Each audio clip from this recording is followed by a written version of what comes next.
Hello everyone. तो आज हम क्या देखेंगे, आज हम देखेंगे हाइपर कॉन्जुगेशन। ठीक है, हाइपर कॉन्जुगेशन। हाइपर कॉन्जुगेशन देखने से पहले देख लेते हैं कॉन्जुगेशन है क्या। ठीक है, पहले देखते हैं व्हाट इज कॉन्जुगेशन। कॉन्जुगेशन ये है क्या। तो कॉन्जुगेशन कुछ नहीं, ये मूवमेंट ऑफ इलेक्ट्रॉन। इलेक्ट्रॉन का मूवमेंट है इन पाई और नॉन बॉन्डिंग मतलब लोन पेयर में। ठीक है, लोन पेयर से और पाई से इलेक्ट्रॉन का मूवमेंट होगा। किससे होगा?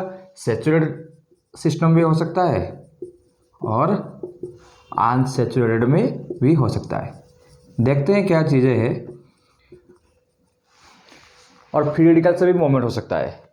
फ्री रेडिकल एक इलेक्ट्रॉन होता है ना, उससे भी मूवमेंट हो सकता है। तो देखते हैं ये क्या है। मान लो एक सिस्टम है, ये है ब्यूटाडाइन। ये ट्रांसफॉर्म है ट्रांसब्यूटाडाइन। ठीक है, यहाँ पे क्या हुआ है, यहाँ पे एक ये डबल बॉन्ड है, ये डबल बॉन्ड है, ये एक अनसैचुरेटेड सिस्टम है। ठीक है, ये एक अनसैचुरेटेड सिस्टम है। यहाँ पे इलेक्ट्रॉन का मूवमेंट होगा कहाँ से? पाई से मूवमेंट होगा, यहाँ से ये मूवमेंट होगा। तो ये क्या फॉर्म करेगा? ऐसे होगा ना, ये हो गया पॉजिटिव क्योंकि यहाँ से इलेक्ट्रॉन जा रहा है, ये पॉजिटिव हो गया। ये डबल बॉन्ड, ये नेगेटिव। यहाँ से इलेक्ट्रॉन आ रहा है, यहाँ से इलेक्ट्रॉन जा रहा है, यहाँ को इलेक्ट्रॉन आ रहा है, ये बन गया डबल बॉन्ड। ये इस टाइप का सिस्टम को हम बोलते हैं कॉन्जुगेशन में है। Alternative single bond double bond मतलब ऐसा।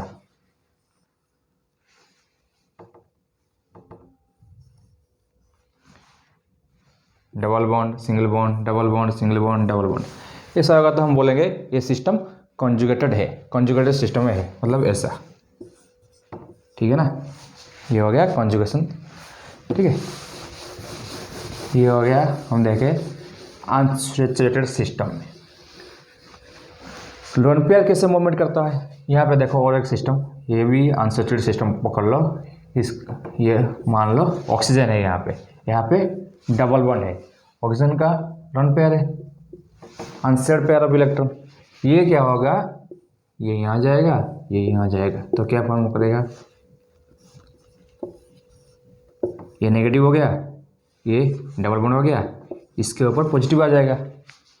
ठीक है, इसके ऊपर पॉजिटिव क्यों आएगा? क्योंकि लोन पेयर दिया है, ये इलेक्ट्रॉन यहाँ से गया है तो ये पॉजिटिव हो जाएगा, और यहाँ पे इलेक्ट्रॉन आया है तो ये नेगेटिव हो जाएगा।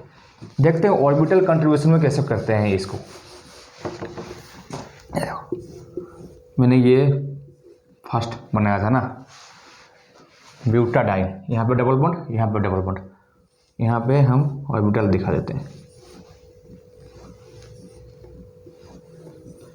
एक चीज़ याद रखना, कॉन्जुगेशन जहाँ भी होता है वो सारे एक ही प्लेन में रहना चाहिए, नहीं तो कॉन्जुगेशन होगा नहीं। यहाँ पे चारों ऑर्बिटल एक ही प्लेन में है, यहाँ पे डबल बॉन्ड था और यहाँ पे डबल बॉन्ड था, ऐसा ही था ब्यूटाडाइन में। ठीक है, यहाँ पे क्या हो रहा है, यहाँ पे जो इलेक्ट्रॉन का जो पाई बॉन्ड का इलेक्ट्रॉन है मूवमेंट यहाँ पे हुआ है। ठीक है, तो यहाँ पे क्या हुआ था, पकड़ लो, इसको रखते हैं, ये मूवमेंट होकर क्या बना ऐसा। यहाँ पे हाइड्रोजन यहाँ पे होगा, यहाँ पे हाइड्रोजन यहाँ पे होगा, यहाँ पे भी दो हाइड्रोजन है, यहाँ पे भी दो हाइड्रोजन है। ठीक है, यहाँ पे ऐसा,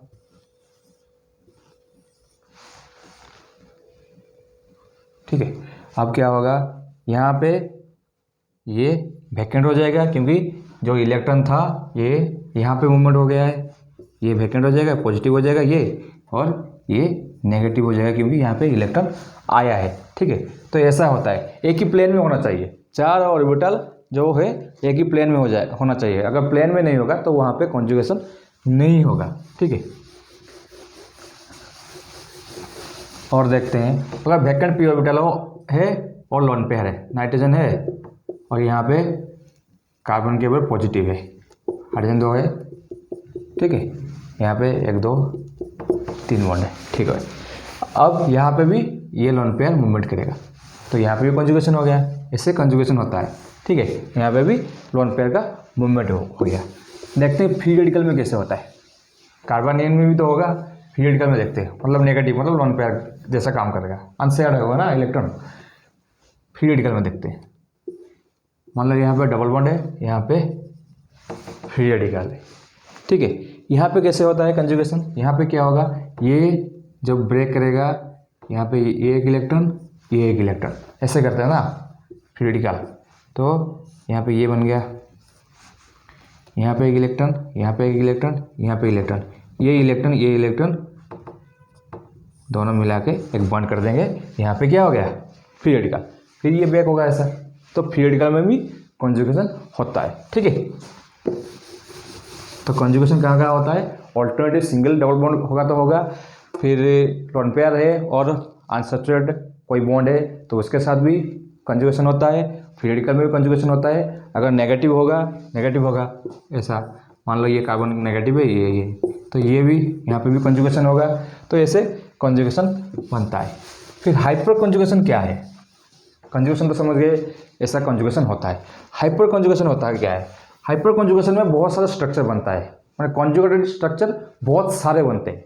ठीक है, और हाइपर कंजुगेशन देखते हैं, हमने यहाँ पढ़ा क्या, लोन पेयर से जाता है और नॉन बॉन्डिंग मतलब पाई बॉन्ड से जाता है। और हाइपर कंजुगेशन स्पेशल कैसे, इसको हम बोलते हैं नो बॉन्ड रिजोनेंस भी बोलते हैं, इसको नो बॉन्ड रिजोनेंस।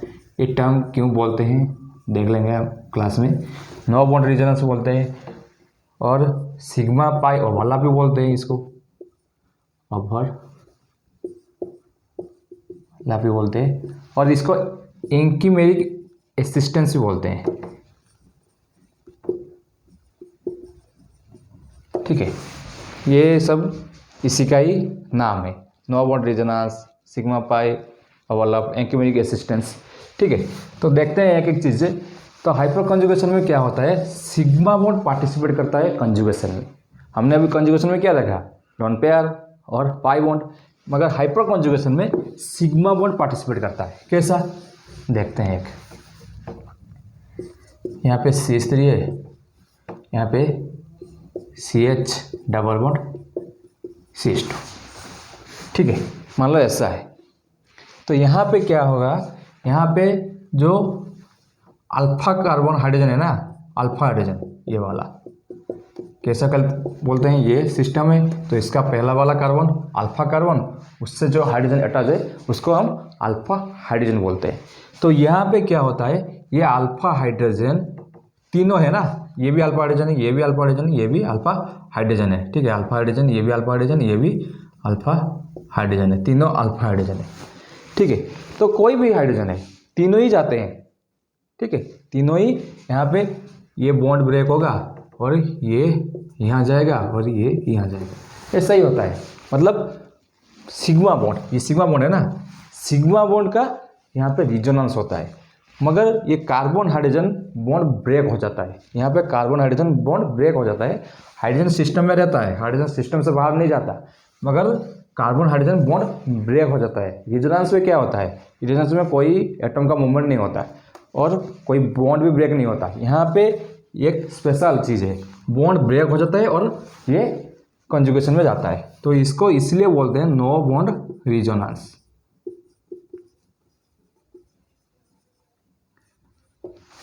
ठीक है, ये बॉन्ड ब्रेक हो जाता है। और एंकीमेरिक रेजिस्टेंस इसलिए बोलते हैं क्योंकि ये नेगबोरिंग ग्रुप है जो यहाँ पे पार्टिसिपेशन करता है। एंकीमेरिक रेजिस्टेंस मतलब नेगबोरिंग ग्रुप पार्टिसिपेट करता है। ठीक है, यहाँ पे ये नेगबोरिंग ग्रुप है जो कंजुगेटेड सिस्टम में यहाँ पार्टिसिपेट कर रहा है, इसलिए इसको एंकीमेरिक रेजिस्टेंस भी हम बोलते हैं इसको। ठीक है, और सिग्मा बॉन्ड ओवरलैप कर रहा है तो सिग्मा और पाई ओवरलैप ये भी बोल सकते हैं हम, क्योंकि सिग्मा बॉन्ड यहाँ पे पाई बॉन्ड के साथ ओवरलैप कर रहा है। ठीक है, तो इसलिए सिग्मा पाई ओवरलैप भी बोलते हैं। देखते हैं इसका अलग अलग चीज़। मान लो CH3 CH2+ दिया है और CH3 CH3 ये दिया है और हाँ यहाँ पे ये दिया है, मान लो CH पॉजिटिव और कार्बन के साथ 3 लगा है, CH3 पॉजिटिव। ठीक है, ये प्राइमरी कार्बोकैटायन, ये सेकेंडरी कार्बोकैटायन, ये टर्शियरी कार्बोकैटायन। इसको क्या बोलेंगे, ये भी एक ही ग्रुप लगा है, यहाँ पे कार्बन को साथ एक ही ग्रुप लगा है, तो ये तो प्राइमरी बन गया। ठीक है, इसके साथ कितना लगा है ये हम नहीं देखेंगे, प्राइमरी सेकेंडरी में क्या दिखते हैं मालूम होगा, कार्बन के साथ कितना लगा है। ठीक है, तो यहाँ पे अगर हम बोलेंगे इस यहाँ पे कितने कॉन्जुगेशन सिस्टम होगा, यहाँ पे कितना कॉन्जुगेशन स्ट्रक्चर होगा, यहाँ पे कितना होगा, यहाँ पे कितना होगा। यहाँ पे क्या हुआ है, इसके साथ अल्फा हाइड्रोजन 3 लगा है, ये अल्फा कार्बन है, अल्फा के साथ जो भी हाइड्रोजन लगा है ये अल्फा हाइड्रोजन है, ये अल्फा कार्बन है, ये भी अल्फा कार्बन है, इसके साथ 3 लगा है, इसके साथ 3 लगा है। यहाँ पे 3 अल्फा हाइड्रोजन है, यहाँ पे 6 अल्फा हाइड्रोजन है, सॉरी 6 अल्फा हाइड्रोजन है, यहाँ पे 9 अल्फा हाइड्रोजन है। यहाँ पे कितना हाइड्रोजन है, यहाँ पे 1 हाइड्रोजन लगाओ, 4 बॉन्ड होगा। ठीक, यहाँ पे कितना हाइड्रोजन है, यहाँ पे यही वाला अल्फा है, तो इसके साथ जितना हाइड्रोजन लगा है वही होगा, हम बीटा के पास नहीं जाएंगे, ये अल्फा के बाद बीटा हो जाएगा। तो यहाँ पे अल्फा हाइड्रोजन 1 ही अल्फा हाइड्रोजन है, 1 अल्फा हाइड्रोजन। ठीक है, तो हमको पता है कॉन्जुगेशन सिस्टम में क्या होता है, जितना कॉन्जुगेशन सिस्टम होगा मतलब जितना इलेक्ट्रॉन का मूवमेंट होगा, उस मॉलिक्यूल का एनर्जी उतना घटेगा और उस मॉलिक्यूल उतना स्टेबल होगा। ठीक है, कॉन्जुगेशन सिस्टम में क्योंकि इलेक्ट्रॉन मूवमेंट क्यों होता है, स्टेबिलिटी के लिए, जितना वो मूवमेंट करेगा इलेक्ट्रॉन उतना मॉलिक्यूल स्टेबल होगा। यहाँ पे भी 3 हाइड्रोजन मूवमेंट करेंगे, 3 अल्फा हाइड्रोजन है, तो इसके साथ डबल बॉन्ड फॉर्मेशन करेंगे, यहाँ पे 6 करेंगे, यहाँ पे 9 करेंगे। तो कौन सा ज़्यादा स्टेबल होगा, कौन सा लेस स्टेबल होगा, क्योंकि यहाँ पे 9 अल्फा हाइड्रोजन है, तो 9 अल्फा हाइड्रोजन का 9 कॉन्जुगेटेड सिस्टम फॉर्मेशन करेगा, यहाँ पे 6 करेगा, यहाँ पे 3 करेगा, तो ये ज़्यादा स्टेबल हो जाएगा, ये सबसे ज़्यादा होगा, इससे ये होगा। सबसे कम कौन होगा, ये वाला सबसे कम होगा, क्योंकि 1 अल्फा हाइड्रोजन है, यहाँ पे एक ही अल्फा हाइड्रोजन है। ठीक है, यहाँ पे एक अल्फा हाइड्रोजन है, इसलिए ये लेस स्टेबल है, बाद में ये स्टेबल होगा, बाद में ये स्टेबल होगा, सबसे ज़्यादा स्टेबल ये हो जाएगा। ये चीज़ को मैंने इंडक्टिव इफेक्ट में भी समझाया है, क्योंकि तीनों मिथाइल ग्रुप है, तीनों मिथाइल ग्रुप क्या करेंगे, इलेक्ट्रॉन देंगे। ठीक है, तो इलेक्ट्रॉन देंगे मतलब ये ज़्यादा स्टेबल होगा, ये 2 दे रहे हैं तो कम स्टेबल, ये कम स्टेबल। ठीक है, ये चीज़ें मैंने बताया था इंडक्टिव इफेक्ट में। ठीक है, यहाँ पे इंडक्टिव इफेक्ट से ज़्यादा इफेक्ट ये है हाइपर कॉन्जुगेशन का।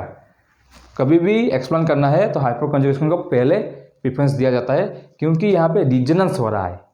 ठीक है, और रिजोनेंस ज़्यादा इफेक्टिव होता है than inductive effect. Inductive effect ज़्यादा डिस्टेंस होने से, मतलब अगर ऐसे बनेगा, ठीक है, यहाँ पे इंडक्टिव इफेक्ट होता है ना, तो यहाँ पे हाइपर कॉन्जुगेशन भी हो सकता है, यहाँ पे जा सकता है। तो यहाँ पे अगर इंडक्टिव इफेक्ट एक्सप्लेन करोगे, क्योंकि इंडक्टिव इफेक्ट जितना डिस्टेंस हम जाएंगे, इसका मतलब इलेक्ट्रॉन देने का कैपेसिटी इसमें सबसे ज़्यादा होगा, इसका सबसे कम होगा, धीरे धीरे कम हो जाता है, जितना डिस्टेंस बढ़ेगा धीरे धीरे कम हो जाता है। तो इसलिए इंडक्टिव इफेक्ट से बेहतर है हाइपर कॉन्जुगेशन। ठीक है, और देखते हैं अगर फ्री रेडिकल भी होगा, देखते हैं CH3 CH3 ये मान लो फ्री रेडिकल। ठीक है, टर्शियरी और सेकेंडरी दो ही देखे जाते हैं।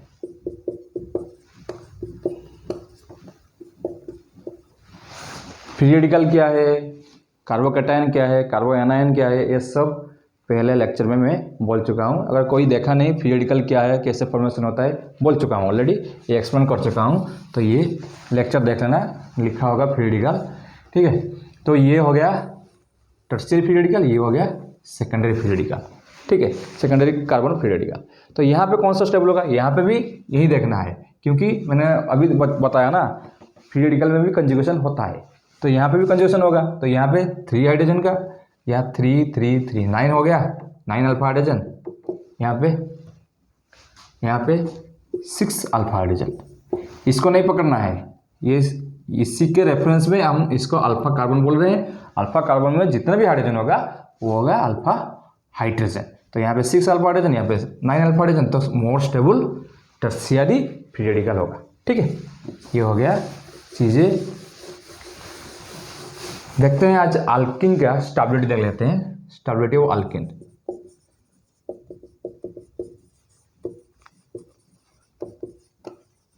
अल्किन में क्या होता है, सबसे ज़्यादा स्टेबल ट्रांस होता है, फिर कौन सा होता है, सिस, ये सिस अल्किन होता है। ये होता है ट्रांस अल्किन, ये हो गया सिस। ट्रांस क्या है, सिस क्या है, ये भी बता चुका हूँ, स्टीरियोकेमिस्ट्री में लेक्चर में होगा, देख लेना ट्रांस क्या है, सिस क्या है।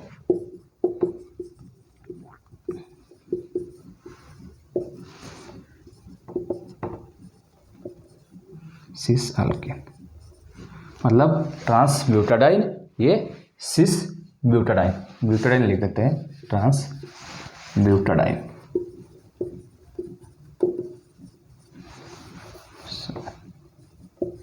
सिस, तो ये मोर स्टेबल होता है, ये लेस स्टेबल होता है। यहाँ पे क्या है,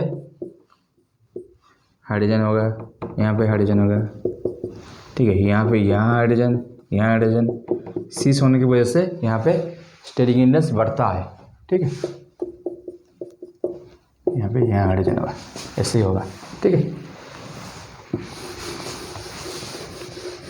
सबसे ज़्यादा ट्रांस होता है। तो हाइपरकंजुगेशन समझ में आ गया होगा। हाइपरकंजुगेशन कुछ और भी नहीं है। और हाइपरकंजुगेशन और अगर एप्लीकेशन देखना है, हम देखेंगे एप्लीकेशन में क्या। एक तो एप्लीकेशन मैंने बोल दिया, स्टेबिलिटी कैसे डिफाइन करेंगे, और ये चीज़ें मतलब इफेक्ट क्या है इसका। मतलब देखो यहाँ पे जो बनाया था CH3CH2+, ठीक है, यहाँ पे कार्बन कार्बन सिंगल बॉन्ड है ना, कार्बन कार्बन यहाँ पे सिंगल बॉन्ड है, मगर देखा गया है एक्सपेरिमेंटली यहाँ पे जो कार्बन कार्बन सिंगल बॉन्ड होने की वजह से जितना बॉन्ड डिस्टेंस होना चाहिए उतना बॉन्ड डिस्टेंस होता नहीं है। मतलब यहाँ पे कार्बन कार्बन डिस्टेंस कम हो जाता है, मगर डबल बॉन्ड जितना है उतना भी नहीं, सिंगल बॉन्ड जितना है उतना भी नहीं। मतलब डबल बॉन्ड और सिंगल बॉन्ड के बीच का रहता है। जब बॉन्ड ऑर्डर आता है ना, सिंगल बॉन्ड और डबल बॉन्ड के बीच रहता है, इसलिए यहाँ पे ये इससे पता चलता है यहाँ पे डबल बॉन्ड कैरेक्टर डेवलप हो रहा है, क्योंकि बॉन्ड डिस्टेंस कम हो रहा है। कैसे हो रहा है, हाइपरकंजुगेशन से हो रहा है। यहाँ पे क्या हो जाएगा, CH2, ये CH2 डबल बॉन्ड, यहाँ पे जो हाइड्रोजन है वो हाइड्रोजन रहेगा, ये सिस्टम से नहीं जाएगा, ये हाइड्रोजन यहाँ पे रहेगा। ठीक है, ये चीज़ें है। ठीक है, थैंक यू।